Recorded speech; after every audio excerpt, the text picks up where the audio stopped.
सभी को नमस्कार और एक और वीडियो में आप सभी का एक बार फिर से स्वागत है। हिंदी व्याकरण के पुराने प्रश्न पत्रों का सॉल्यूशन लगातार हम अपने चैनल पर कर रहे हैं और वो भी व्याख्या सहित, यानी चारों ऑप्शन की व्याख्या के साथ अपने हिंदी व्याकरण के पुराने प्रश्न पत्रों का सॉल्यूशन चल रहा है।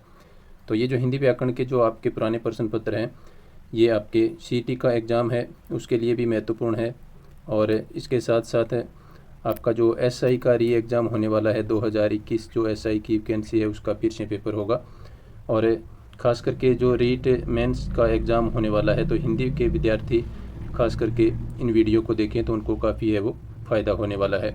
और रीट परी का एग्ज़ाम भी होगा आगे, तो उसके लिए भी हिंदी व्याकरण के पुराने प्रश्न पत्र काफ़ी महत्वपूर्ण भूमिका निभाने वाले हैं। तो इन सभी के लिए हिंदी व्याकरण के पुराने प्रश्न पत्र काफ़ी इम्पोर्टेंट है वो रहने वाले हैं। तो आइए शुरुआत करते हैं आज के वीडियो की और देखते हैं आज का अपना पहला क्वेश्चन। पहले क्वेश्चन में साथियों आपको पूछा गया है, ये जो अपने पेपर सॉल्यूशन अभी कर रहे हैं, ये SI का जो अभी एग्ज़ाम हुआ था 2025 की, जो SI की नई वैकेंसी थी, अप्रैल में जो एग्ज़ाम हुआ था, उसके पुराने प्रश्न पत्र अपने यहाँ पर इस वीडियो में सॉल्यूशन कर रहे हैं और पिछले 2 वीडियो में भी इसी पेपर का अपने सॉल्यूशन किया है। तो आज के इस पहले क्वेश्चन में आपको पूछा है, वह विद्यालय जा चुका था वाक्य में पक्ष है। तो मैं आपको बता दूं कि पक्ष और वृत्ति नाम से आपके हिंदी व्याकरण में SI में टॉपिक लगते हैं, जहां से आपको कम से कम 2 क्वेश्चन अवश्य देखने को मिलते हैं। तो ये आपका पक्ष टॉपिक से संबंधित ये क्वेश्चन है। तो देखिए यहाँ पर इसमें आपको पूछा है कि वह विद्यालय जा चुका था वाक्य में पक्ष है। ऑप्शन है आपके सामने नित्यता बोधक पक्ष, सातत्य बोधक पक्ष, आवर्ती मूलक पक्ष और पूर्णकालिक पक्ष। तो यहाँ पर साथियों वह विद्यालय जा चुका था, यहाँ पर कार्य है वो पूर्ण हो गया है। तो यहाँ पर जो आपका राइट आंसर होगा वो होगा पूर्णकालिक पक्ष। 4 नंबर विकल्प यहाँ पर आपका राइट आंसर है वो हो जाएगा। नेक्स्ट क्वेश्चन देखिए, इसमें मैं आपको थोड़ा सा यहाँ पर बता देता हूँ कि नित्य बोधक पक्ष, जहाँ पर कोई कार्य निश्चित समय पर लगातार होता है वो नित्य बोधक पक्ष होता है। और सातत्य बोधक यानी कोई कार्य लगातार हो रहा है, वहाँ पर सातत्य बोधक पक्ष होता है। और आवर्ती मूलक पक्ष यानी कोई कार्य की बार बार आवर्ती होती है, रिपीटेशन होता है, वहाँ पर आवर्ती मूलक पक्ष होता है। और पूर्णकालिक पक्ष आपने ये उदाहरण देख लिया है, जिसमें कार्य पूर्ण होता हुआ आपको जान पड़े, वहाँ पर आपका पूर्णकालिक पक्ष होता है। तो इस क्वेश्चन का राइट आंसर मैं आपको बता चुका हूँ, 4 नंबर विकल्प है वो हो जाएगा। नेक्स्ट क्वेश्चन देखिए, इसमें आपको पूछा है यहाँ पर निम्नलिखित में से किस विकल्प में कर्मवाच्य नहीं है। तो वाच्य टॉपिक आपके लगता है SI में, वहाँ से आपको 3 से 4 क्वेश्चन है वो देखने को मिल सकते हैं। तो इसमें आपको पूछा है कर्मवाच्य नहीं है। तो कर्मवाच्य कहाँ पर होता है, जहाँ पर कर्म के आधार पर जो आपके वाक्य की समाप्ति में जो क्रिया है वो कर्म के आधार पर मानी जाती है, वहाँ पर कर्मवाच्य होता है। और यदि वाक्य है वो कर्ता के आधार पर निर्भर करता है तो वहाँ पर आपका कर्तृवाच्य होता है। और वाक्य में यदि असमर्थता का भाव हो तो वहाँ पर आपका भाववाच्य होता है। तो यहाँ पर आपको पूछा है कि कर्मवाच्य कौन सा वाच्य नहीं है। तो देखते हैं, कलाकार द्वारा मूर्ति गढ़ी जाती है, तो इसमें मूर्ति है वो कर्म आ गया है और यहाँ पर से के द्वारा भी लगा हुआ है, तो ये आपका कर्मवाच्य का उदाहरण है। इसके बाद में यह काम मुझसे नहीं होगा, तो यहाँ पर देखिए, यहाँ पर काम है वो कर्म के रूप में है और मुझ से, तो यहाँ पर से भी लगा हुआ है, तो यहाँ पर आपका कर्मवाच्य हो जाएगा। इसके बाद में है पुस्तक खरीदी जाती है। तो देखिए साथियों, पुस्तक है वो कर्म है और पुस्तक के अनुसार यहाँ पर क्रिया आई है पुस्तक खरीदी जाती है, तो यहाँ पर भी आपका कर्मवाच्य है। नेक्स्ट वाक्य है राम से कैसे बैठा जाएगा। तो यहाँ पर असमर्थता का भाव है, तो यहाँ पर भाववाच्य इस वाक्य में हो जाएगा, न कि कर्मवाच्य। तो जिसमें कर्मवाच्य नहीं है वो आपका 4 नंबर विकल्प में दिया गया है, राम से कैसे बैठा जाएगा। तो इसमें आपका भाववाच्य है। कौन सा वाच्य है, इसमें आपका भाववाच्य हो जाएगा। चलते हैं नेक्स्ट क्वेश्चन पर। नेक्स्ट क्वेश्चन देखते हैं, ये आपका वृत्ति से संबंधित क्वेश्चन है। मैंने अभी आपको बताया था कि पक्ष और वृत्ति से संबंधित आपको 2 से 3 क्वेश्चन है वो पूछे जाते हैं, तो ये दूसरा क्वेश्चन आपको यहाँ पर देखने को मिल रहा है। इसमें आपको पूछा है कि अज्ञातक वृत्ति का उदाहरण है। तो देखते हैं इसमें किस वाक्य में अज्ञातक वृत्ति है। संभव है वह आया हो, तुम वहाँ न जाना, हो सकता है कि कहीं वर्षा हुई हो, यदि मेरा भाई यहाँ होता तो तुम ऐसे न कहते। तो अज्ञार्थक वृत्ति का आपको यहाँ पर पूछा है, तो इसका राइट आंसर आपका हो जाएगा तुम वहाँ न जाना, यानी ये वहाँ, इसमें आपको कार्य करने के बारे में आज्ञार्थक के रूप में कहा गया है कि तुम वहाँ न जाना, यानी न जाने की आज्ञा यहाँ पर दी जा रही है कि ऐसा आपको नहीं करना है, तुम वहाँ न जाना। बाकी सभी में आपकी आज्ञार्थक वृत्ति के उदाहरण नहीं है। ये 2 नंबर विकल्प आपका आज्ञार्थक वृत्ति का उदाहरण है। नेक्स्ट क्वेश्चन पर अपने चलते हैं। नेक्स्ट क्वेश्चन में आपको पूछा है वहाँ मत खेलो, अर्थ के आधार पर यह वाक्य है। जैसे पिछले वाक्य में आपको जो उदाहरण दिया गया था वहाँ तुम न जाना, तो उसी प्रकार का ये भी वाक्य है वहाँ मत खेलो। तो इसमें आपको अर्थ के आधार पर वाक्य का प्रकार यहाँ पर पूछा गया है। तो इसमें आपका देखते हैं कौन सा होता है। विधिवाचक, विधिवाचक ये नहीं है, इच्छावाचक भी नहीं है, आज्ञावाचक और संकेतवाचक। तो देखिए यहाँ पर आज्ञा है वो एक तरह से दी जा रही है, तुम वहाँ मत खेलो या फिर वहाँ मत खेलो। तो यहाँ पर जो आपके ऑप्शन दिए गए हैं उसके अनुसार ये 3 नंबर विकल्प आपका राइट आंसर हो जाएगा। तो अर्थ के आधार पर यह आज्ञावाचक वाक्य हो जाएगा। और विधिवाचक वाक्य होता है जिसमें किसी कार्य के होने का पता चलता है। जैसा अपने ये जो साधारण वाक्य है वो विधिवाचक वाक्य के अंतर्गत आते हैं। रचना के आधार पर वाक्य के 3 प्रकार होते हैं, सरल वाक्य और आपका मिश्र वाक्य और एक हो जाएगा आपका संयुक्त वाक्य। ये जो वाक्य होते हैं ये आपके रचना के आधार पर वाक्य के प्रकार होते हैं, जबकि यहाँ पर पूछा है अर्थ के आधार पर। तो अर्थ के आधार पर वाक्य के कुल 8 प्रकार होते हैं, उनमें से ये एक आपका वाक्य यहाँ पर आया है। और जिस वाक्य में इच्छा प्रकट की गई हो तो वहाँ पर इच्छावाचक वाक्य होता है अर्थ के आधार पर। और संकेतवाचक जिसमें एक तरह से आप मान सकते हैं कि जो मिश्र वाक्य होता है उसी का अर्थ के आधार पर संकेतवाचक रूप भी हो जाता है। नेक्स्ट क्वेश्चन देखते हैं। नेक्स्ट क्वेश्चन में देखिए यहाँ पर आपको पूछा है कि किसी वाक्य में उद्देश्य के विषय में जो विधान किया जाता है उसे सूचित करने वाले शब्दों को कहते हैं। यानी उद्देश्य के विषय में जो आपको बताया जाता है तो उसको सूचित करने वाले जो शब्द हैं उसको क्या कहा जाता है। तो मैं आपको यहाँ पर पहले बता दूँ कि वाक्य के 2 अंग होते हैं। वाक्य के 2 अंग होते हैं, कौन कौन से? एक तो होता है आपका उद्देश्य और एक होता है आपका विधेय। तो ये वाक्य के 2 अंग होते हैं। उद्देश्य तो कर्ता के रूप में आता है और विधेय है वो कर्ता से संबंधित जो आगे क्रिया होती है वाक्य में उससे संबंधित विधेय होता है। तो यहाँ पर आपको पूछा है कि उद्देश्य के विषय में यानी कर्ता के विषय में जो विधान किया जाता है उसे सूचित करने वाले शब्दों को क्या कहते हैं। तो यहाँ पर जो आपका राइट आंसर हो जाएगा वो जैसे कि मैंने आपको भी बताया था कि उद्देश्य के विषय में जो भी बताया जाता है वो किस में आता है, वो विधेय में आता है। तो उसको क्या कहेंगे? विधेय कहेंगे। यहाँ पर 2 नंबर विकल्प आपका राइट आंसर है वो हो जाएगा। नेक्स्ट क्वेश्चन देखिए। नेक्स्ट क्वेश्चन फिर से आपका वाच्य से संबंधित ये क्वेश्चन यहाँ पर आया है। तो इसमें आपको पूछा है कि निम्नलिखित में से कर्तृवाच्य नहीं है। तो यहाँ पर आपको कर्तृवाच्य का पूछा है। तो ये 3 होते हैं आपके कर्तृवाचक और कर्मवाचक और भाववाचक। तो देखते हैं यहाँ पर कौन से में कर्तृवाच्य नहीं है। मनोज चोर को पकड़ता है। तो देखिए इसमें आपका कर्तृवाच्य है, मनोज के आधार पर यहाँ पर क्रिया है वो पकड़ता है आई है। इसके बाद में है मुझको मारा जाता है। तो मुझको मारा जाता है यानी किसी के द्वारा मारा जाता है। तो यहाँ पर आपका कर्ता है वो इसमें इंगित नहीं किया गया है। जैसे कि आप मान सकते हैं कि उसके द्वारा मुझको मारा जाता है या किसी के द्वारा मुझको मारा जाता है। तो यहाँ पर आपका हो जाएगा इसमें कर्मवाचक। ये कर्तृवाच्य का उदाहरण नहीं है, इसमें कर्म छुपा, इसमें जो कर्ता है वो छुपा हुआ है। तो यहाँ पर आपका हो जाएगा कर्मवाच्य। 2 नंबर विकल्प आपका राइट आंसर है वो हो जाएगा। मोहन चित्र को देखता है। तो इसमें भी मोहन के अनुसार है वो देखता है क्रिया है वो आई है। तो यहाँ पर आपका कर्तृवाच्य हो जाएगा। और 1 नंबर में भी आपका कर्तृवाच्य है। राम घोड़ा लाता है। तो इसमें देखिए राम के अनुसार है वो लाता है क्रिया आई है, इसमें जो क्रिया है वो आई है।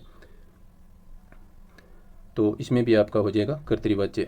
तो यहाँ पर 2 नंबर विकल्प है, इसमें आपका कर्मवाच्य है वो दिया गया है। नेक्स्ट क्वेश्चन देखिए। इसमें आपको यहाँ पर पूछा गया है सुशील ने कहा कि मैं गांव नहीं जाऊंगा। वाक्य में प्रधान उपवाक्य कौन सा है? तो एक तो आपका प्रधान वाक्य होता है और एक आपका होता है आश्रित उपवाक्य। प्रधान और आश्रित ये 2 है वो वाक्य में एक तरह से आपके तत्व होते हैं। तो इसमें आपको पूछा है कि सुशील ने कहा कि मैं गांव नहीं जाऊंगा। वाक्य में प्रधान उपवाक्य कौन सा है? तो देखते हैं इसमें कौन सा होगा। सुशील ने कहा नहीं जाऊंगा, मैं गांव नहीं जाऊंगा और गांव नहीं जाऊंगा। तो यहाँ पर जो प्रधान उपवाक्य है साथियों वो हो जाएगा आपका सुशील ने कहा। तो इसके ऊपर आश्रित है कि के जो बाद में जो वाक्य दिया गया है वो इसके ऊपर आश्रित है। जबकि सुशील ने जो कहा है ये आपका प्रधान उपवाक्य है। तो 1 नंबर विकल्प यहाँ पर आपका राइट आंसर रहेगा। नेक्स्ट क्वेश्चन देखिए, इसमें आपको पूछा गया है संयुक्त वाक्य का उदाहरण है। तो देखते हैं कौन सा होता है। जब जब मुझे काम पड़ा तब तब आपने सहायता दी। तो जब जब और तब तब ये जो आपके इस वाक्य को जोड़ने वाले शब्द हैं, तो यहाँ पर आपका हो जाएगा मिश्र वाक्य।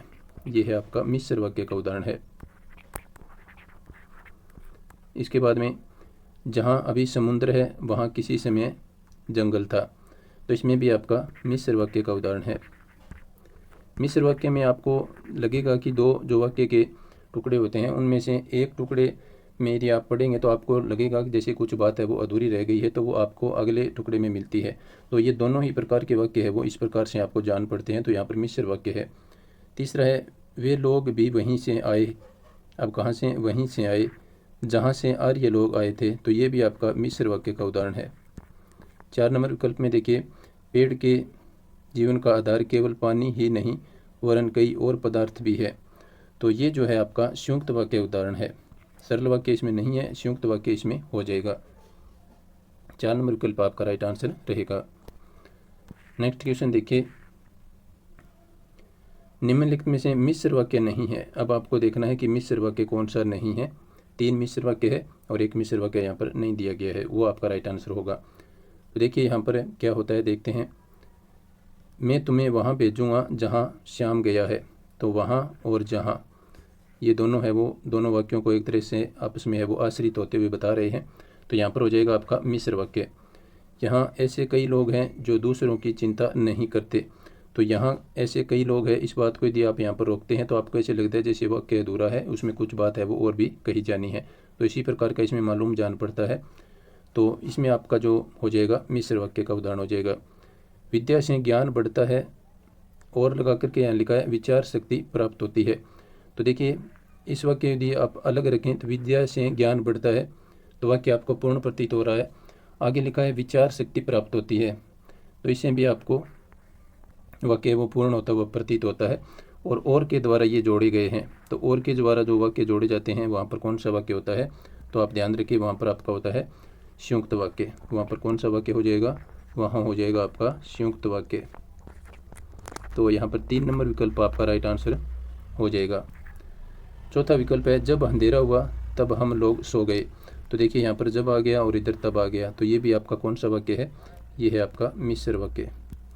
तो यहाँ पर 3 नंबर विकल्प में जो दिया है वो आपका संयुक्त वाक्य का उदाहरण है।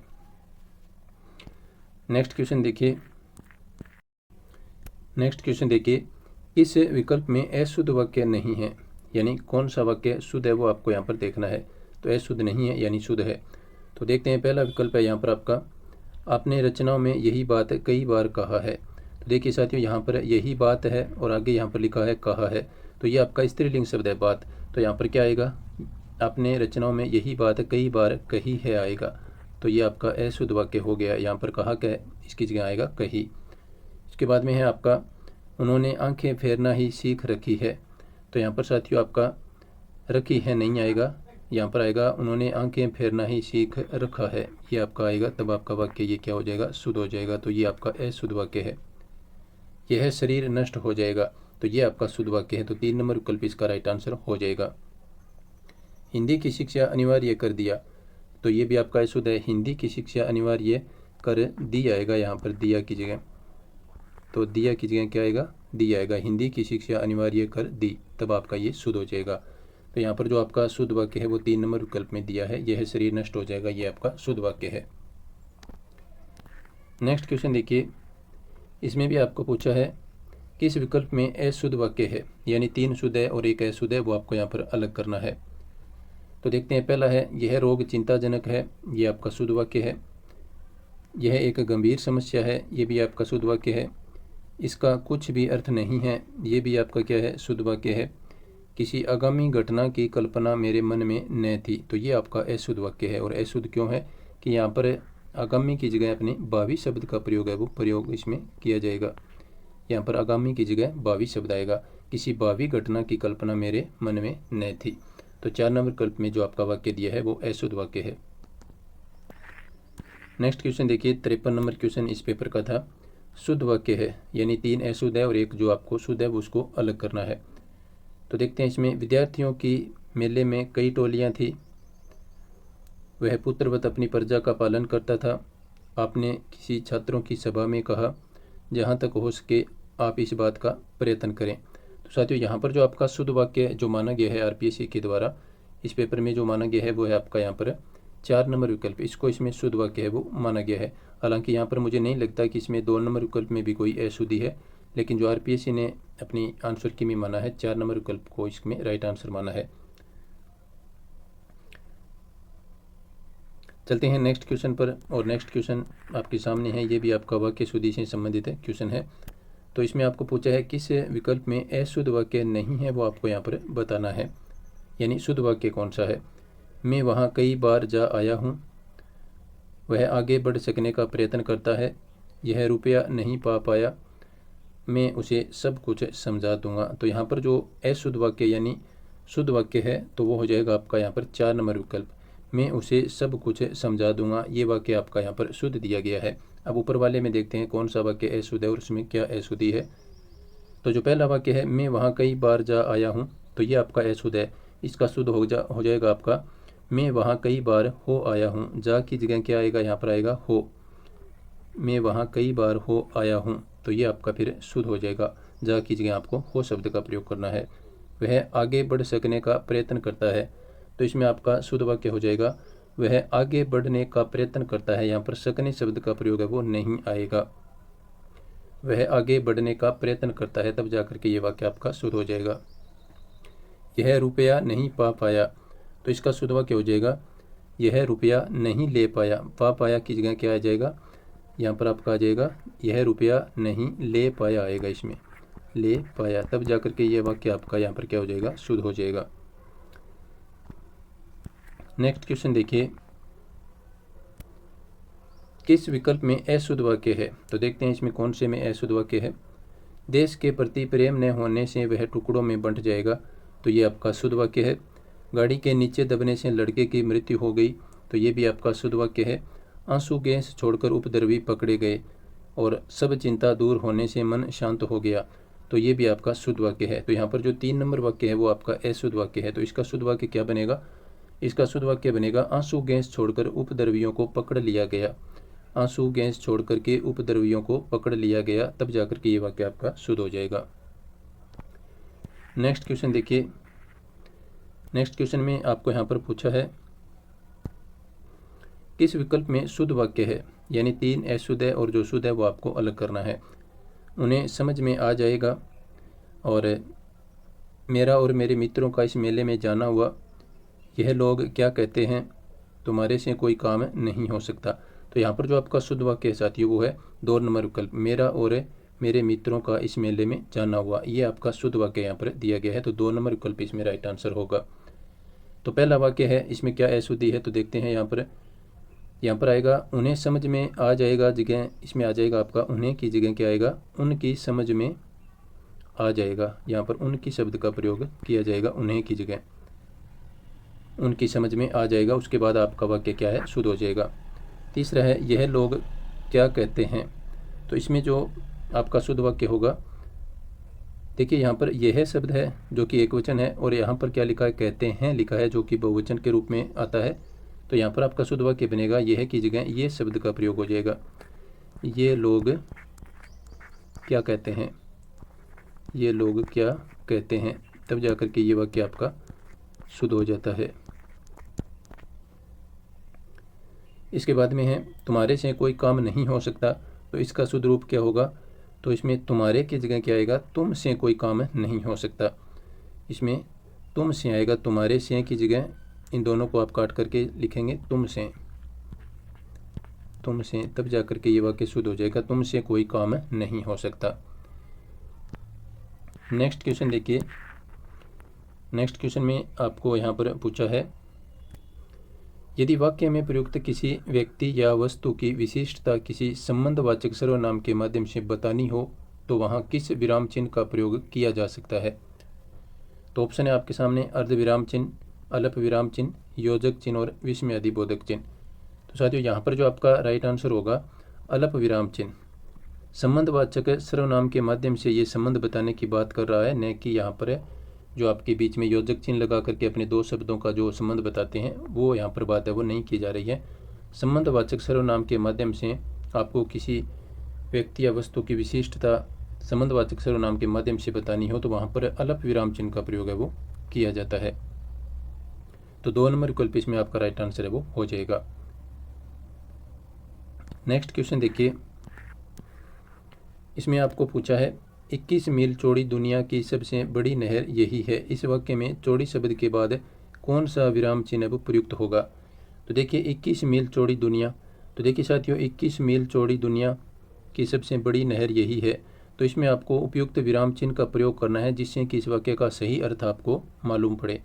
तो देखिए 21 मील चौड़ी दुनिया, दुनिया तो 21 मील चौड़ी नहीं है लेकिन क्या है 21 मील चौड़ी। तो यहाँ पर आपका इस चौड़ी शब्द के बाद में कौन सा आएगा, अल्प विराम आएगा। 3 नंबर विकल्प यहाँ पर आपका राइट आंसर हो जाएगा। तो उससे वाक्य क्या बनेगा कि 21 मील चौड़ी दुनिया की सबसे बड़ी नहर, यानी नहर की चौड़ाई की यहाँ पर बात हो रही है, न कि दुनिया 21 मील चौड़ी है। दुनिया तो बहुत लंबी चौड़ी है। तो यहाँ पर आपका आएगा 21 मील चौड़ी, उसके बाद में अल्प विराम। आपको पूछा भी है कि चौड़ी शब्द के बाद कौन सा विराम चिन्ह प्रयुक्त होगा। तो यहाँ पर आपका अल्प विराम है वो आएगा 21 मील चौड़ी दुनिया की सबसे बड़ी नहर यही है। तो 3 नंबर विकल्प आपका राइट आंसर है वो हो जाएगा। नेक्स्ट क्वेश्चन देखिए, इसमें आपको पूछा है कि किस विकल्प में शुद्ध वाक्य है। तो देखते हैं, वह अत्यंत ही सुंदर है, ये बातें केवल दिखावा भर थी, वह अवश्य ही हमसे मिलेगा, मैं इतना ही चाहता हूँ। तो साथियों यहाँ पर जो आपका शुद्ध वाक्य है वो है 4 नंबर विकल्प, मैं इतना ही चाहता हूँ। अब देखते हैं बाकी जो वाक्य है उनमें क्या क्या अशुद्धियाँ हैं। तो पहला जो वाक्य है वह अत्यंत ही सुंदर है, ये आपका गलत है। इसका सही वाक्य बनेगा वह अत्यंत सुंदर है। ही शब्द को यहाँ से आप हटा देंगे तो ये आपका वाक्य वो शुद्ध हो जाएगा। वह अत्यंत सुंदर है, क्योंकि यहाँ पर अत्यंत लग गया है तो ही शब्द के द्वारा यहाँ पर वाक्य में एक तरह से दबाव देने की आवश्यकता नहीं है। तो वह अत्यंत सुंदर है, तब जाकर के ये वाक्य शुद्ध हो जाएगा। ये बातें केवल दिखावा भर थी, तो इसका शुद्ध वाक्य आपका बनेगा ये बातें दिखावा भर थी। केवल और भर दोनों शब्द यहाँ पर एक साथ प्रयोग नहीं किए जाएंगे। तो यहाँ पर आपका केवल शब्द हट जाएगा तो ये वाक्य बनेगा ये बातें केवल दिखावा भर थी, तब जाकर के ये वाक्य आपका शुद्ध हो जाएगा। वह अवश्य ही हमसे मिलेगा, तो यहाँ पर भी देखिए साथियों ही का प्रयोग नहीं किया जाएगा, क्योंकि अवश्य शब्द आ गया है जिसके द्वारा वाक्य में है वो कोई कार्य होने पर जोर दिया गया है, तो ही शब्द का प्रयोग यहाँ पर नहीं करना है। वह अवश्य हमसे मिलेगा, तब जाकर के ये वाक्य आपका शुद्ध हो जाएगा। तो ये थी आज की अपनी क्लास एसआई का, ये अपने पेपर सॉल्यूशन है वो कर रहे हैं। इस पेपर की ये तीसरी क्लास थी। तो आप क्लासों को लगातार देखते रहें और हिंदी व्याकरण के पुराने प्रश्न पत्र आपके लिए काफ़ी महत्वपूर्ण भूमिका है वो आगे आपके जो आगे आगामी एग्जाम है उनमें निभाने वाले